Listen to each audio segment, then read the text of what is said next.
हाँ बेटा देखो, ये सेट थ्योरी का पार्ट 4 आ गया है। बाकी 3 पार्ट्स का जो लिंक है वो डिस्क्रिप्शन बॉक्स में पड़ा हुआ है, वहाँ से आप लोग स्टडी कर सकते हो। ठीक है, तो चलिए पार्ट्स 4 में पार्ट्स 3 के कुछ क्वेश्चंस बच गए थे कि जो कि इम्पोर्टेंट हैं, तो उनको आप लोग देख लीजिए। जैसे एक क्वेश्चन हम लेते हैं, फर्स्ट क्वेश्चन और ले लेते हैं। सपोज दैट एक सेट लिखा हुआ है जिसमें लिखा हुआ x such that x is equal to 1/n² और n belong to natural number. ये आपका किस फॉर्म में है?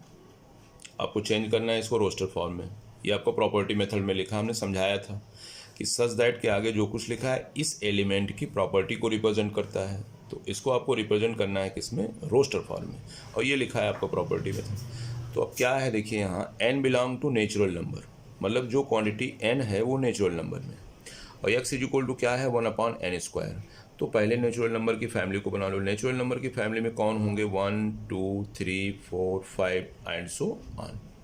अब पहला एलिमेंट सिंस, यहाँ पे देखिए since x is equal to कितना है बेटा? 1/n²।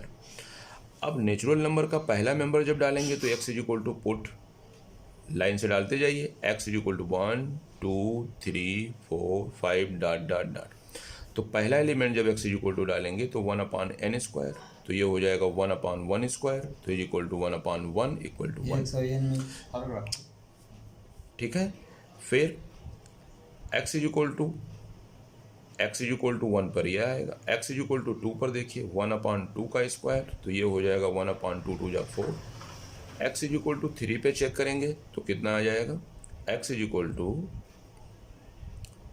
1/3², तो ये आ जाएगा 1/9। ऐसे x इज इक्वल टू 4 लेंगे तो ये देखिए कितना हो जाएगा? x is equal to n² है तो 1/4², तो ये हो जाएगा 16। तो कहने का मतलब जो सेट है वो कन्वर्ट होके हमारा आ जाएगा रोस्टर फॉर्म में। पहला एलिमेंट आएगा 1, फिर कामा 1/4, फिर कामा 1/9, फिर कामा 1/16। और देखिए मैंने सिर्फ 4 एलिमेंट को यहाँ पे रखा है, आप आगे ढेर सारे एलिमेंट है तो कब तक रखोगे? डॉट डॉट डॉट डॉट, इस तरह से आगे बहुत सारे एलिमेंट मिलेंगे, तो डॉट डॉट करके इसको आप छोड़ दीजिए। एक क्वेश्चन ये हो गया, इजी है, आप लोग कर लीजिएगा। अच्छा, एक क्वेश्चन इस टाइप का आता है, जरा इसको आप लोग देख लीजिए, यहाँ बच्चे कंफ्यूज रहते हैं। ये आपका क्वेश्चन है।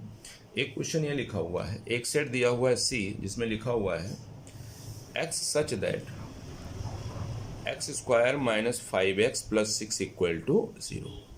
अब ये आपका लिखा हुआ है प्रॉपर्टी मेथड में, x such that x² - 5x + 6।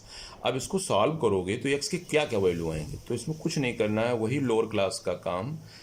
इसको कन्वर्ट करेंगे रोस्टर फॉर्म में बेटा, तो इसको फैक्टर कर लो, अभी पता चल जाएगा। तो देखिए फैक्टर कैसे होगा?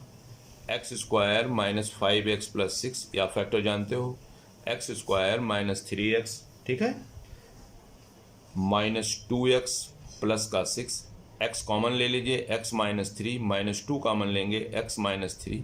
अब आ गया x - 3 और x - 2। अब अगर ज़ीरो फैक्टर रूल इस पे लगाएंगे बेटा इक्वल टू 0, तो x - 3 इक्वल टू 0, तो x इज इक्वल टू 3। और दूसरी बार करेंगे x - 2 इक्वल टू 0, तो x इज इक्वल टू क्या आ जाएगा? 2। मतलब क्लास 9th का आपका ये फैक्टर है, आप लोग जानते हो इसको, कोई बहुत बड़ी चीज़ नहीं है। तो कहने का मतलब x की 2 वैल्यू आया, x की कौन सी वैल्यू आई? 3 आई, और x की क्या वैल्यू आई? 2 आई। फैक्टर करेंगे तो जो सेट लिखा हुआ है प्रॉपर्टी मेथड में, x such that x² - 5x + 6 equal to 0, ऐसे क्वेश्चन बहुत मिलेंगे। तो आपको कुछ नहीं करना, फैक्टर करके देख लीजिए, चेक कर लीजिए कि x की कौन सी वैल्यू है जो इसको सेटिस्फाई कर रही है। तो x की पहली वैल्यू आएगी 3 और दूसरी वैल्यू आएगी 2। तो देखिए ये हो गया प्रॉपर्टी मेथड, ये हो गया आपका कन्वर्ट हो गया किसमें? ये जो सेट था C वो कन्वर्ट हो गया रोस्टर फॉर्म में, ये हो गया इसका आंसर। एक छोटा सा क्वेश्चन और लेते हैं, एक क्वेश्चन छोटा सा और लेते हैं। ये सेट दिया हुआ है x such that x belong to natural number, ये सेट दिया हुआ है x such that x belong to natural number, and आगे लिखा हुआ है multiple of 6 and x² less than 399।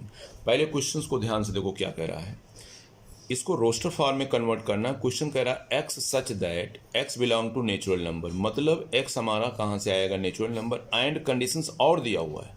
हमने बताया था कि सच दैट के आगे जो लिखा है वो इस x की प्रॉपर्टी, ये पूरा जो क्वांटिटी है ये यहाँ से यहाँ तक ये x की प्रॉपर्टी को बता रहा है, ठीक है, x की प्रॉपर्टी को बता रहा है। अब प्रॉपर्टी में क्या बोल रहा है, x belong to natural number and multiple of 6, मतलब ये x नेचुरल नंबर से आएगा और 6 का गुणक होगा और कब तक होगा, एक्स स्क्वायर लेस दैन 399। अब आप पहले ध्यान से देखो, n की वैल्यू हमारा नेचुरल नंबर का सेट हमको पता है 1 2 3 4 5 6 डॉट डॉट डॉट होता है। अब बाउंडेशन क्या कह रहा है, पहली बात मल्टीपल होना चाहिए 6 का, और दूसरी बात जो मल्टीपल होने के साथ साथ एक्स स्क्वायर लेस हो 399 से। तो इसमें नेचुरल नंबर में 6 का मल्टीपल मतलब वो संख्या जो इस नेचुरल नंबर को 6 से डिवाइड करने पर कंप्लीटली काट दे, उसी को मल्टीपल बोलेंगे हम। तो पहली संख्या होगी 6, दूसरी संख्या होगी आपकी 12, तीसरी संख्या होगी 8। अब देखिए 6 है, इसमें 7 है, आगे 7 8 9 10 11 12 सब मिलेंगे, तो मैं मान लेता हूँ कि 12 आगे मिलेगा, 18 मिलेगा। तो ये 3 संख्या हमने निकाला। अब क्यों इसको मैंने 18 के बाद और भी आगे मिलेंगे, उनको हम नहीं ले सकते हैं। अब इसमें मैंने 8 नहीं लिया, 8 ले लेंगे तो 6 का मल्टीपल नहीं होगा। हम इसमें 15 नहीं ले सकते हैं क्योंकि वो 6 का मल्टीपल नहीं होगा। हम इसमें 24 भी ले सकते थे, अब कहोगे सर 24 नहीं लिए, 24 मान लीजिए अब ले लो, तो 24 लेंगे तो 6 का मल्टीपल तो है, but x square less than 399, ये भी कंडीशन ध्यान में। अब देखो मैं चेक करके दिखा रहा हूँ। पहला एलिमेंट लीजिए 6 स्क्वायर लेस दैन 399, तो 6 स्क्वायर क्या हो गया 36 लेस दैन 399। पहला कंडीशन वेरीफाई, इसका मतलब 6 हमारे काम का है। अगले दिन देखिए 12 लेते हैं, मान लीजिए 6 का मल्टीपल भी है और इसका स्क्वायर करने पे 399 से छोटा होना चाहिए, तो 12 स्क्वायर करते हैं लेस दैन 399, ये 12 का स्क्वायर हो जाएगा 144 लेस दैन 399। 144 छोटा है 399 से। अगले दिन आएगा 18, अब आप ध्यान से देखिएगा 18 का स्क्वायर करेंगे तो वो 399 से छोटा होगा। लेकिन अगर आपने गलती से, तो इसका मतलब क्या हो गया कि ये 3 एलिमेंट हमारे काम के हैं। अगर 24 मैं ले लेता हूँ और 24 का स्क्वायर करता हूँ तो 24 से होता है 576। अब बताओ क्या बेटा 576 399 से छोटा है? नहीं, इसका मतलब ये गलत हो गया। तो पहला एलिमेंट हमारा 6 होगा, दूसरा 12 होगा, तीसरा 18 होगा। ये सारे बंदे नेचुरल नंबर के हैं, एक बात। दूसरी बात ये सब 6 के मल्टीपल हैं, दूसरी बात। और तीसरी बात इसका स्क्वायर करने पर 399 से छोटे हैं। तो इसका मतलब सेट के अंदर हमारे कौन कौन आएंगे? 6 आएगा, 12 आएगा और 18 आएगा। तो ये हमारा प्रॉपर्टी मेथड बदल गया किसमें? रोस्टर मेथड में। ये बात समझ में आ गई? अच्छा, एक क्वेश्चन बहुत अच्छा क्वेश्चन है, एक क्वेश्चन ये देखते हैं। ये लिखा हुआ है ए सेट दिया हुआ है x such that x square less than or equal to 16, मतलब जो एक्स स्क्वायर है वो छोटा है 16 से या तो 16 के बराबर है, ऐसा बोला है। And main boundation x belong to integer. ध्यान से इस बात पे फोकस करिएगा, ये एक्स कहाँ बिलोंग कर रहा है? इंटीजर में। तो सबसे पहला काम इंटीजर की फैमिली को ले लो। इंटीजर की फैमिली में 0 1 2 3 4 5 6 dot dot dot -1 -2 -3 -4 -5 dot dot dot, ये आपकी इंटीजर की फैमिली में पहले वीडियो में समझा चुका हूँ। ठीक, अब क्या बोल रहा है? कह रहा है कि जो x square x such that, ये जो एलिमेंट है इसकी पूरी ये प्रॉपर्टी लिखी हुई है। ठीक है, ये पूरी प्रॉपर्टी लिखी हुई है कि x हमारा इंटीजर से आएगा, कब तक आएगा? x स्क्वायर करने पर या तो छोटा हो 16 से या तो इक्वल हो। तो देखिए हमारे पास कितने एलिमेंट ऐसे हैं जो इस कंडीशंस को वेरीफाई करेंगे। तो चलिए हम पहला एलिमेंट लेते हैं 0। तो पहला कंडीशन से देखिए x square less than or equal to 16। अगर मैं 0 डालता हूँ यहाँ पे, ये 0 का स्क्वायर, तो ये बात सही है, 0 हमारा छोटा है 16 से, ये बात सही हो गया, मतलब पहला एलिमेंट ही आ जाएगा। अगर मैं यहाँ से 1 डालता हूँ तो 1 square less than or equal 16, तो ये भी बात सही है, इसका मतलब ये भी एलिमेंट आ जाएगा। अगर मैं 2 डालता हूँ तो 2 का square less than or equal to 16, तो 2 2 जा 4, 4 less than or equal to 16, 4 छोटा है हमारा 16 से। अब डिस्टर्ब मत हुए, मैं समझा चुका हूँ, इसमें डबल इनइक्वालिटी लगी है, 4 छोटा है 16 से, ये इनइक्वालिटी छोड़ देंगे। अगला दिन हम अगर 3 ले लेते हैं, 3 का स्क्वायर करते हैं less than or equal to 16, तो 9 आएगा। तो इसका मतलब क्या हो गया, ये भी आएगा, ये भी आएगा, ये भी आएगा। अब बाउंडेशंस पीछे चलते हैं निगेटिव की तरफ। अगर मैं -1 लेता हूँ, इसके जगह पे रखता हूँ एक्स स्क्वायर के जगह पे, तो -1 का square less than or equal to, तो माइनस का स्क्वायर प्लस हो जाएगा, तो ये भी 16 आएगा, ये भी सही, इसका मतलब मेरे काम का ये भी है। अगर मैं -2 लेता हूँ तो -2 का square less than or equal to 16, तो -2 2 जा 4, 4 लेस देन 16 हो जाएगा। इसका मतलब क्या हुआ, -2 भी वेरीफाई कर रहा है इस कंडीशन को। कहने का मतलब मैं -2 को x के जगह रखता हूँ, देखता हूँ ये कंडीशंस होल्ड होता है कि नहीं होता, तो होता है।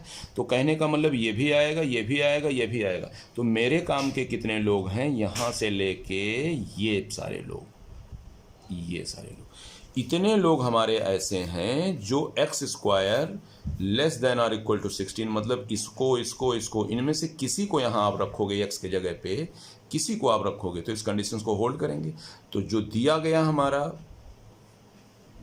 प्रॉपर्टी मेथड में सेट है, उसको कन्वर्ट करेंगे तो निकल के आएगा क्या, 4 3 2 1 0 -1 -2 -3 -4। क्यों आया ये, क्योंकि दिए गए ये इंटीजर है और इंटीजर के साथ साथ इस कंडीशंस का पालन करते हैं, मतलब x square less than or equal to 60।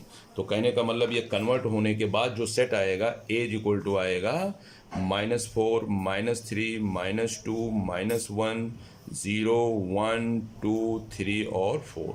ये सारे एलिमेंट इंटीजर हैं, इंटीजर में बहुत से नंबर होते हैं, लेकिन इसको ही क्यों लिया गया, इसको इसलिए लिया गया क्योंकि ये सारे element x square less then और इक्वल टू 16।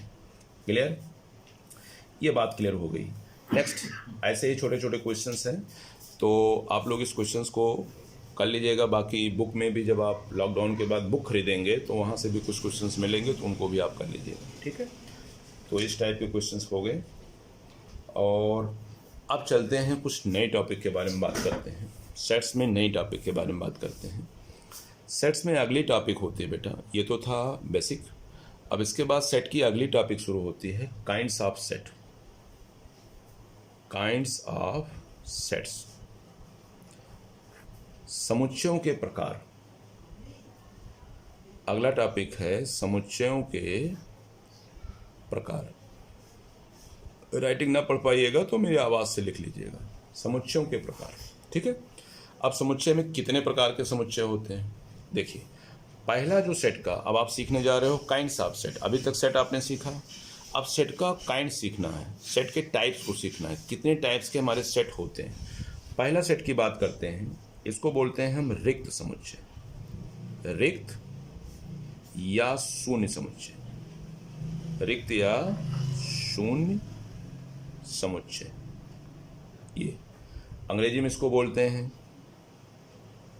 इम्पटी और नल और wide set, wide VOID, wide set. देखो मैंने हिंदी अंग्रेजी में दोनों लिख दिया, मैं डिफिनेशंस भी दोनों मीडियम्स के बच्चे इसको पढ़ेंगे। रिक्त या शून्य समुच्चय, इम्पटी बोल सकते हो, नल बोल सकते हो, वाइड सेट बोल सकते हो। तीनों में से किसी भी नाम से इसको आप पुकार सकते हो, ठीक है, किसी भी नाम को यूज़ कर सकते हो। तो चलिए इसका डिफिनेशंस लिखते हैं। पहले इंग्लिश में लिखता हूँ, a set which does not contain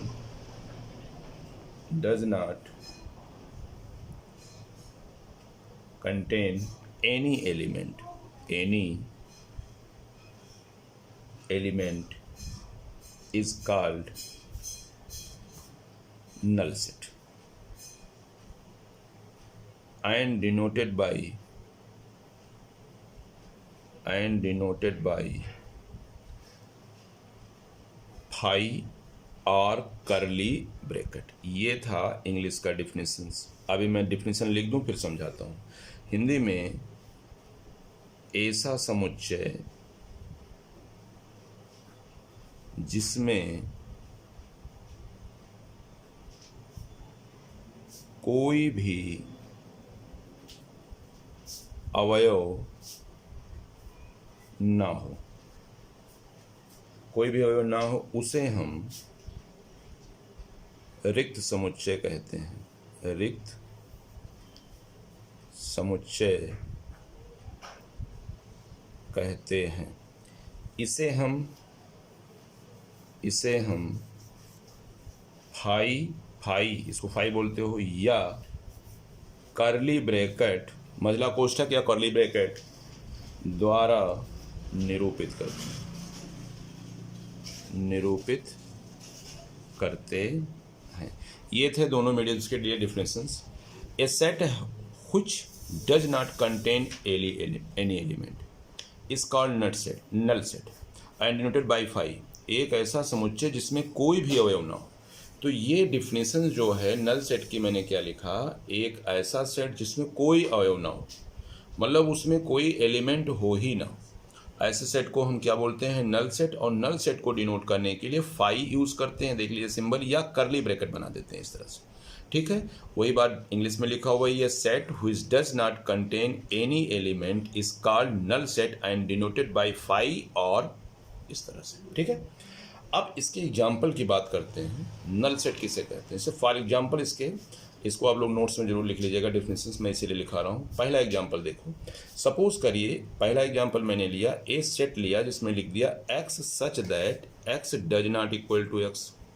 अब ध्यान से देखा जाए तो क्या लाइफ में कोई भी एलिमेंट ऐसा पॉसिबल है जो स्वयं के बराबर ना हो? ऐसा इम्पॉसिबल है। एक्स अगर है तो एक्स के इक्वल होगा, और यहाँ मैंने लिखा है एक्स सच दैट, एक्स कैसा है, आगे उसके कंडीशन को कह रहा है कि x does not equal to x है, मतलब एक्स यार एक्स के बराबर नहीं है। तो ये कैसे संभव है? इसका मतलब अगर ये बात लिखा है तो इस सेट के अंदर कुछ आएंगे, नहीं आएंगे, इसका मतलब ये सेट हमारा खाली रहेगा। तो ये हमारा नल सेट हो गया। या इसी चीज़ को हम ऐसे भी लिख सकते हैं, ए इज इक्वल टू फाइव। तो ये हमारा नल सेट हो गया, रिक्त समुच्चय हो गया, ठीक है। एक और लिखता हूँ, दूसरा एग्जाम्पल इसका देखिए। जैसे मैंने कहा ए सेट लिखा हुआ है x such that x belong to natural number, आगे कंडीशंस बोला है एंड यक्स हमारी बड़ी हो 5 से और 6 से छोटी हो। अब ध्यान से देखो, अगर दुनिया में मैं बोलूं कि एक्स सच दैट एक्स हमारा एलिमेंट कैसा है, आगे बोल रहा है x belong to natural number, मतलब नेचुरल नंबर की फैमिली का है, तो नेचुरल नंबर की फैमिली 1 2 3 4 5 6 7 8 9 डॉट डॉट डॉट। अब देखिए नेचुरल नंबर हो गया, लेकिन जो आगे पीछे जो मेन बाउंडेशन है इसको पकड़ने की कोशिश करिए। क्या लिखा बेटा, यक्स हमारा नेचुरल नंबर का तो है, इन्हीं में से कोई बंदा है, इन्हीं में से कोई है ये, लेकिन कंडीशंस क्या बोल रहा है, एक्स हमारा बड़ा होना चाहिए। पढ़ने का तरीका मैंने पिछले वीडियो में समझाया था, x is greater then 5 less than 6, 5 से बड़ा। तो चलिए 5 से बड़ा कहोगे तो 6 आएगा, चलो सही है, लेकिन पीछे का बाउंडेशन जब इधर बैक होके सोचोगे इस तरफ, तो वो क्या बोल रहा है, एक्स बड़ा है 5 से, तो 5 से बड़ा तो 6 आएगा। बट पीछे से जब जाओगे तो क्या लिखा, एक्स लेस देन 6, 6 से छोटा, तो 5 से बड़ा 6 से छोटा, तो बीच में कुछ दिखा नहीं, दिखा यहाँ पे ना, क्या है, कुछ है यहाँ पे नहीं है। इसका मतलब इस सेट के अंदर कोई एलिमेंट नहीं आएगा, तो नल सेट हो जाएगा। नल सेट का सिंबल मैंने समझा दिया है, क्लियर। तो मेन बाउंडेशंस के अकॉर्डिंग ऐसे बोलेगा ये कैसा सेट है, तो ये आपका नल सेट हो जाएगा। एक क्वेश्चन और देखते हैं, एक एग्जाम्पल और देखते हैं। तीसरा एग्जाम्पल देख लीजिए, सपोज करिए बी सेट हमारा लिखा हुआ है, हिंदी में लिख देता हूँ, 2 से विभाजित ना होने वाले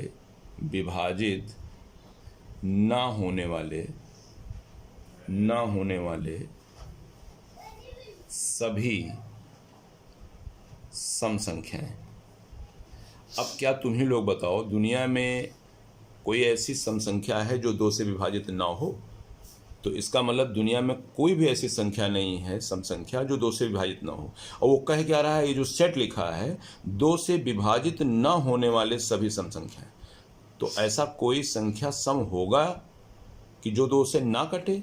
ऐसा इम्पॉसिबल है। तो बी जो सेट होगा वो हमारा 5 हो जाएगा।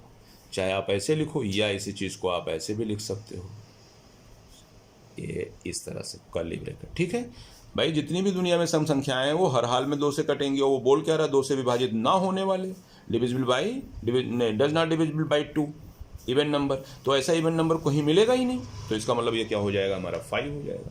अच्छा एक क्वेश्चन और देखो, एक सी सेट और लिखा हुआ है।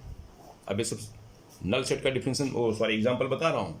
जैसे लिखा हुआ x such that x belong to natural number, and क्या बोल रहा है, नेचुरल नंबर है लेकिन यक्स हमारा बड़ा है 0 से और 1 से छोटा। तो बताओ, पहले बात नेचुरल नंबर फैमिली की बात कर रहा है।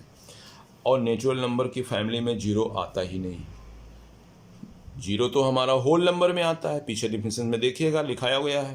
और वो मान लीजिए बोल भी रहा है कि x is greater than zero less than one, zero से बड़ा एक से छोटा दुनिया में कोई नंबर मिलेगा नहीं मिलेगा।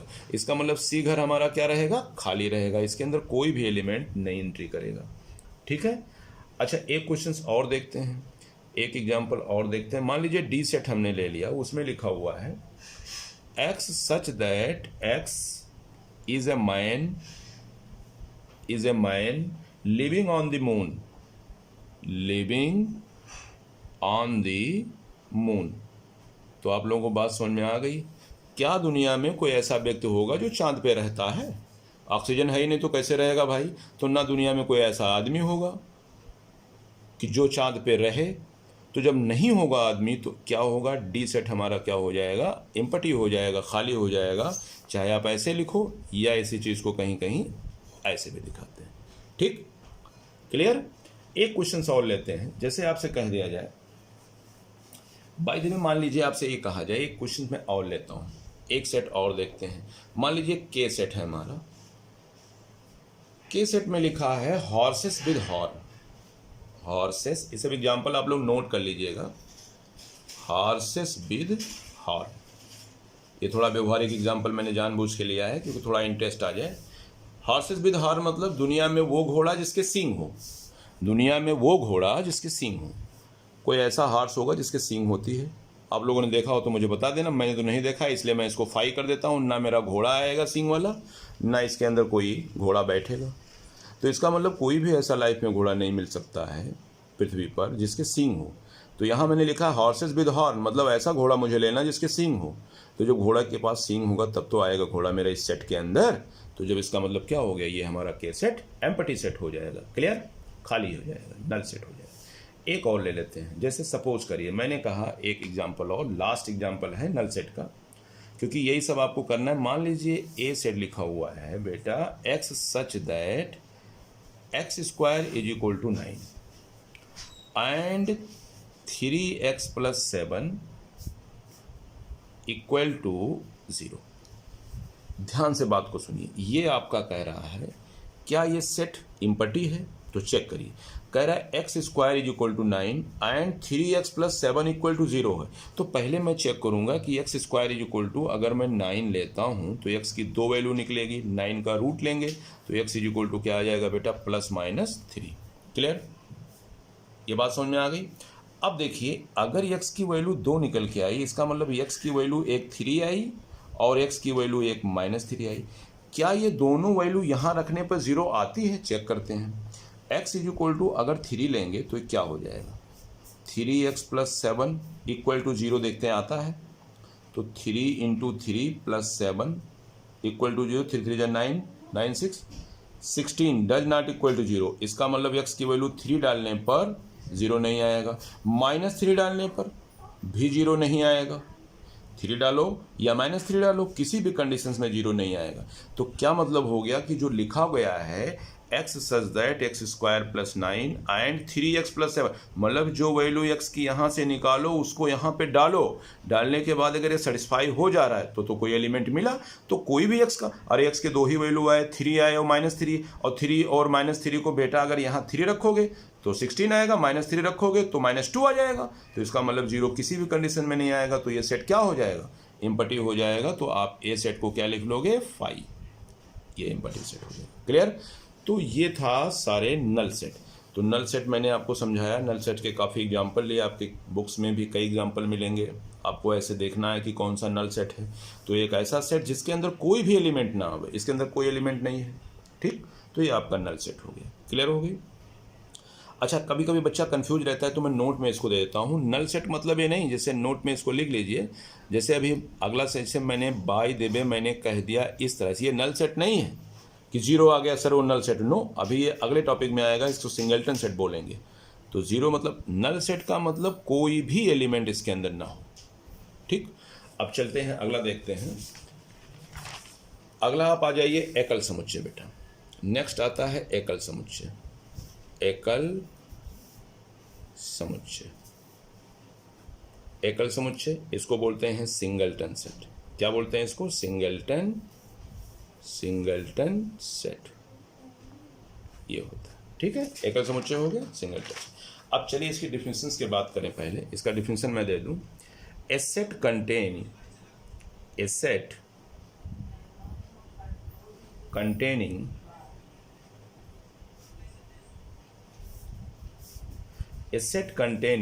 exactly one element, a set containing exactly one element, one definition आप लोग नोट कर लीजिएगा बेटा। A set containing exactly one element, ये ध्यान में रखिएगा, one element is called singleton set. ये हो गई इंग्लिश वाले बच्चों के लिए डिफिनेशंस। हिंदी वाले बच्चे भी लिख सकते हैं, वो समुच्चय जिसमें केवल एक ही अवयव हो, उसे हम एकल समुच्चय कहते हैं। एकल समुच्चय कहते हैं। ठीक है ना? तो डिफिनेशंस क्लियर हो गया। एक ऐसा सेट जिसके अंदर सिर्फ एक एलिमेंट हो, only one element. A set containing exactly one element is called singleton set. तो अब इसके एग्जाम्पल को देखते हैं तो और बेहतर आपको समझ में आएगा। फॉर एग्जाम्पल बेटा ले लीजिए, चलो सपोज करिए ए सेट हमने ले लिया, इसमें कितने एलिमेंट? अरे एक ही एलिमेंट है तो काउंट करके देखो। ऐसे मान लीजिए मैंने बी सेट ले लिया, ये भी आपका एकल सेट है, अभी पीछे मैंने डिस्कस किया था। ऐसा नहीं कि जीरो है, जीरो मतलब वो एक एलिमेंट है, इसको एकल सेट बोलेंगे, सिंगलटन सेट बोलेंगे। सी सेट हमने ले लिया जिसके अंदर एक ही एलिमेंट है ये, अब ये आपका सिंगलटन नहीं। जैसे डी सेट हमने ले लिया, कहो कि सर जी ये सिंगलटन है, ये सिंगलटन है, इसके अंदर दो एलिमेंट हो गया, इसको ये एलिमेंट बोलते हैं, समझा चुका हूँ, तो ये आपका सिंगलटन नहीं होगा। तो बातें आपको समझ में आ गई। अच्छा, एक और अच्छा एग्जाम्पल लेते हैं। जैसे हमने कहा एक पी सेट, अब मैं ऐसे लिख दूँ, ध्यान से देखो, यहाँ बच्चा अक्सर कन्फ्यूज होता है। ये फाई है हमारा, ये हमारा एक एलिमेंट है। अगर फाई सेट में ना लिखा होता तब तो नल सेट हो जाता। अगर फाई जो है ये सेट के अंदर लिख दिया गया तो वो आपका सिंगलटन सेट हो जाएगा। यहाँ इसको बिल्कुल जैसे हम 5 को देख रहे हैं वैसे हम इसको देखेंगे। अच्छा, दिमाग में आ रहा होगा, सर तो भी पीछे बताया था, तो सर ने कभी ऐसा नहीं बताया। नल सेट को सर ने ऐसे लिखा है या नल सेट को ऐसे लिखा है। अगर इस चीज़ को इसके अंदर ला देंगे तो ये हो जाएगा बेटा सिंगलटन सेट। ठीक है ना? तो कन्फ्यूज मत होइएगा, थोड़ा सा इसको दिमाग में रखिएगा, अक्सर बच्चा यहाँ कन्फ्यूज रहता है। चलिए एक और दिखाते हैं। सी सेट हम ले लेते हैं सिंगलटन सेट का। x such that x + 3 = 6। अब देखो x सच दैट ये हमारा एलिमेंट कैसा है, आगे इसकी प्रॉपर्टी बताइए। क्या लिखा है? x + 3 = 6। भाई इसको सॉल्व करोगे तो क्या आ जाएगा यार? x + 3 = 6, तो x = 6 - 3, x = 3। इसका मतलब सी सेट हमारा क्या आएगा? सी सेट को जब सॉल्व करेंगे तो ये कन्वर्ट होके, ये सेट हमारा कन्वर्ट होके क्या हो जाएगा? इसके अंदर एक ही एलिमेंट तो आएगा। x + 3 = 6, सॉल्व करने पे x की वैल्यू 3 आए। इसका मतलब लिखा, ये लिखा है प्रॉपर्टी मेथड में, गंदा वाला मेथड, और ये वाला अच्छा वाला मेथड। ठीक है ना? तो ये आपका सिंगलटन सेट हो गया। सपोज करिए एक क्वेश्चन और लेते हैं। डी सेट में हमने ले लिया x such that x belong to natural नंबर, और कैसे? एंड बाउंडेशन देखिए ध्यान से, x is greater than 7 less than 9। अब आपको बात समझ में आ गई होगी। 7 से बड़ा, 9 से छोटा, तो बीच में कौन बैठेगा? 8। इसका मतलब x सच दैट कहाँ से आएंगे? नेचुरल नंबर से। नेचुरल नंबर को दिमाग में लाओ, 1 2 3 4 5 डॉट डॉट डॉट। अब कंडीशन पीछे का बाउंडेशन क्या देखो लिखा है बेटा? x इज ग्रेटर देन 7, 7 से बड़ा, दिमाग में आया 8, और फिर पीछे बोल रहा है 9 से छोटा, तो 7 से बड़ा 9 से छोटा, बीच में 8 बैठ जाएगा। इसका मतलब इस डी सेट को जो प्रॉपर्टी मेथड में लिखा है, इसको कन्वर्ट करेंगे रोस्टर फॉर्म में, तो कितना आएगा? इसके अंदर एक बंदा आएगा कि नहीं आएगा? तो एक बंदा आया, इसका मतलब ये सिंगलटन सेट हो गया। समझ में आया? ऐसे आप देख सकते हो। एक सेट और ले लेते हैं, छोटा सा एग्जाम्पल, और ये भी एग्जाम्पल हो गया, सारे एग्जाम्पल है। एक सेट एक छोटा सा और लेते हैं। क्या लिखा? x such that x + 6 = 0। तो बातें आपको समझ में आ गई होगी। इसको सॉल्व करेंगे, x + 6 = 0, ट्रांसफर करेंगे तो x = क्या आएगा? -6। इसका मतलब इस सेट के अंदर क्या आएगा? सिर्फ एक बंदा आएगा, उसका नाम है -6। तो सिंगलटन हो गया कि नहीं हो गया? अब कुछ व्यवहारिक उदाहरण लिख लीजिए, इसको लिख लीजिएगा आप लोग। भारत में महिला प्रधानमंत्री, तो भारत की प्रधानमंत्री की बात करेंगे, जब से देश आज़ाद हुआ महिला प्रधानमंत्री सिर्फ एक हुई हैं, इंदिरा गांधी जी।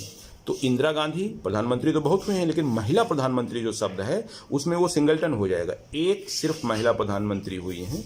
तो भारत की महिला प्रधानमंत्री कैसा सेट होगा? सिंगलटन सेट होगा। क्लियर? तो इसको आप एग्जाम्पल पे लिख लीजिएगा, ठीक है ना। तो ये हो गया आपका सिंगलटन सेट। अब आप बुक की सहायता जब लीजिएगा तो उसमें कई क्वेश्चंस मिलेंगे जिसको सिंगलटन सेट के ऊपर आपको देखना है, पहचानना है कौन सिंगलटन सेट है कौन नहीं, ठीक है ना बेटा।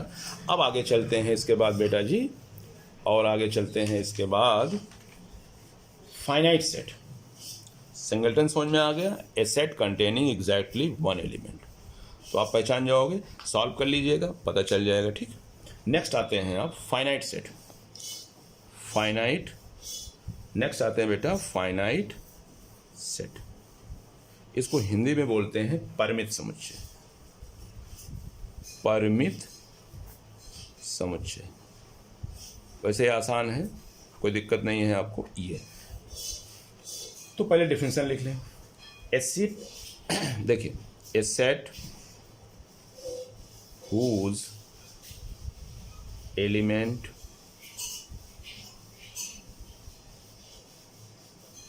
a set whose element can be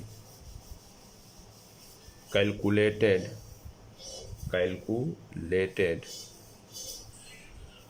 is called finite set। Definition छोटे छोटे हैं, कोई बहुत बड़ी डिफिनेशन नहीं है। ये हो गया, ये इंग्लिश का डिफिनेशन हो गया, हिंदी में लिख लीजिए बेटा। A set whose element can be calculated is called finite set. एक ऐसा समुच्चय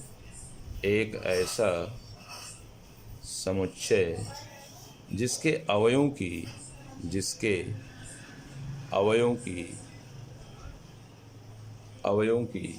गणना की जा सके, अवयवों की गणना की जा सके, उसे हम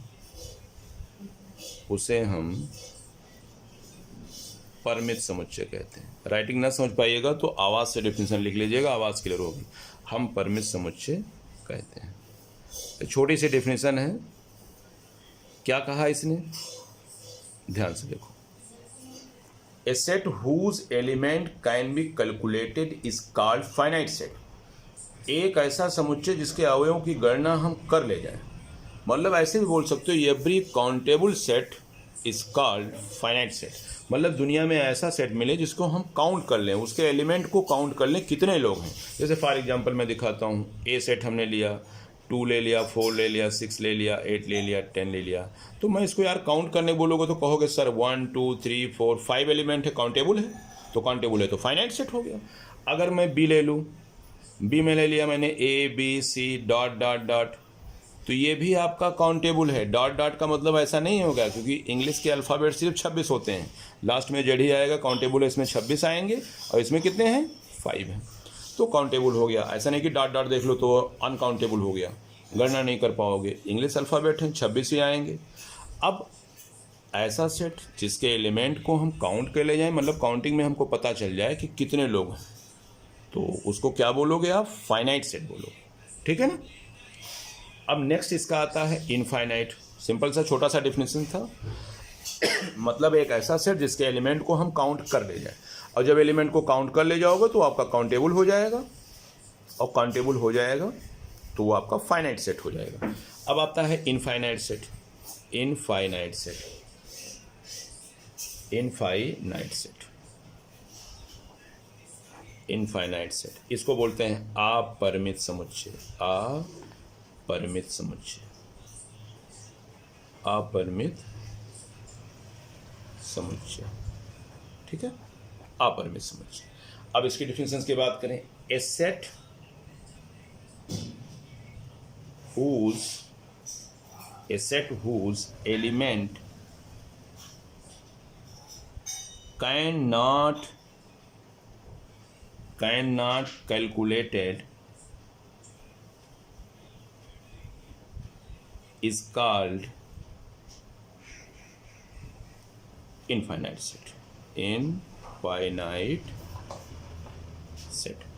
एक ऐसा समुच्चय जिसके अवयवों की, एक ऐसा समुच्चय जिसके अवयव की, अवयव मतलब एलिमेंट, जिसके अवयवों की गणना ना की जा सके, ना की जा सके, उसे हम अपरिमित समुच्चय कहते हैं, अपरिमित समुच्चय कहते हैं। छोटी छोटी डिफिनेशन है, बातें आपको समझ में आ गई, आप लोग भी समझा सकते हो किसी को। सिंपल सी बात, ऐसा सेट ले लो जिसको काउंट ही ना कर पाओ। अब जैसे मैं तुमको कह दूं कि नेचुरल नंबर का सेट, ये आपका इनफाइनाइट सेट है, 1 2 3 4 5 डॉट डॉट डॉट, कहाँ तक काउंट करोगे?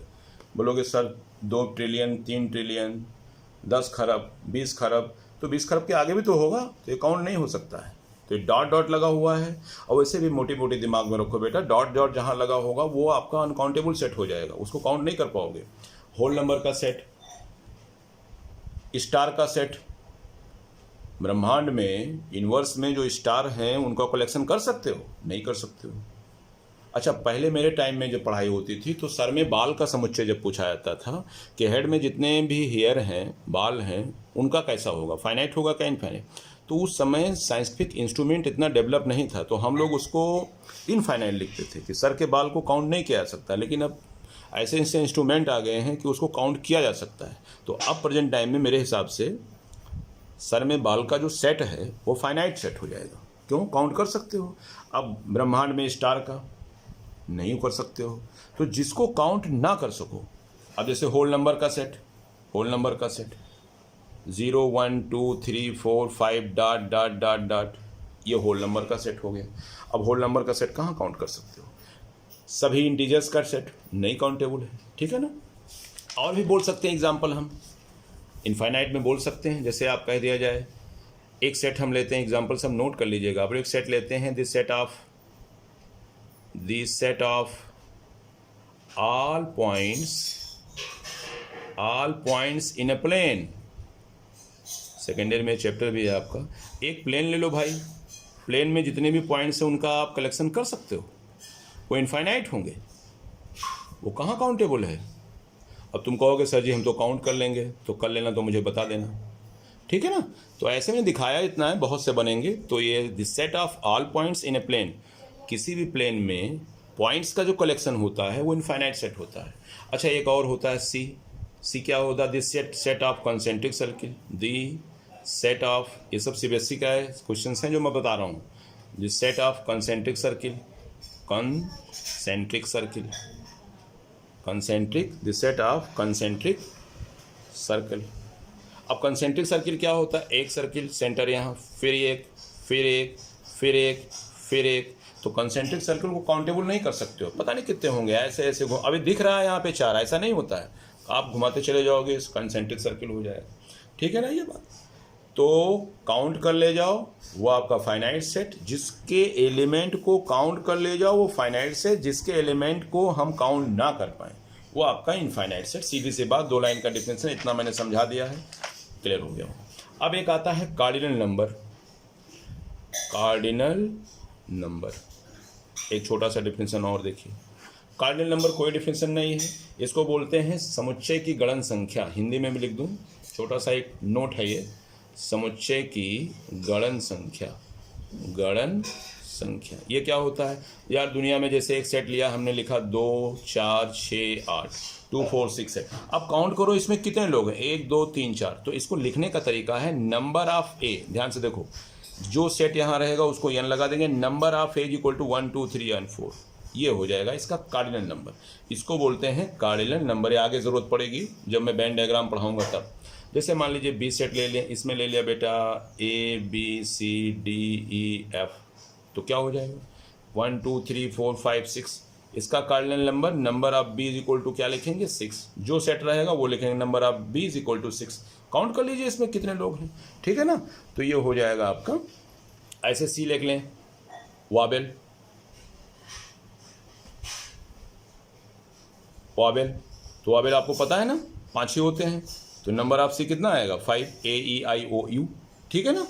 तो ये जो मैंने लिखा नंबर ऑफ सी, इसको बोलते हैं कार्डिनल नंबर, इसको बोलते हैं कार्डिनल नंबर। लिखने का थोड़ा स्टाइलिश तरीका है, नंबर ऑफ बी, जो सेट रहेगा नंबर ऑफ बी। पढ़ने का तरीका सुन लीजिए, number of B is equal to 6।